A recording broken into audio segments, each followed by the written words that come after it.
Mən uşaq olanda anamın paltarlarını, ayaqqabılarını geyinirdim. Kimsə mənə qıraqdan baxıb deyəndə ki, "İlahə, bu geyim sənə aid deyil" və mənə güləndə mən qəribə bir qırıqlıq hiss eləyirdim və işiyinə adam indirirdim. Deyirdim, "Yox, bu paltar mənimdir." Mən sonra böyüdüm, 30'lu yaşlarımda fərq elədim ki, mən bu hissin 20'li yaşlarımda fərqli formasını yaşamışam. Bəzi dostluq münasibətləri qurmuşam, bəzi şəxsi münasibətlər qurmuşam və ətrafımda məni tanıyan insanlar mənə deyəndə ki, "İlahə, bu münasibət sənə uyğun deyil." İnad hissi ilə deyirdim ki, "Xeyr, mənə uyğundur. Zamanla dəyişəcək, zamanla formalaşacaq aramızdakı münasibətlər və s." Və getdikcə mən o insana uyğunlaşmağa başlayırdım və yaxud da o insanı özümə uyğunlaşmağa məcbur eləyirdim.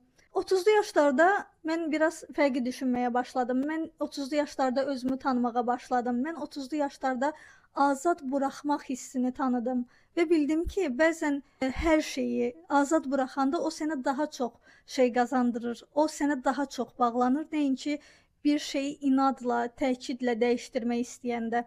Desəz ki, insan əlindəkinin dəyərini bilməlidir. Bəli, mən bunun əksini demirəm. İnsan əlindəkinin dəyərini bilməlidir, amma orada xırda bir, incə bir nüans var ki, əgər bir şey sənə aiddirsə, bir münasibət, bir insan sənə aiddirsə, sənə bağlıdırsa mənəvi cəhətdən, o insan heç vaxt səndən kənara gedə bilmir.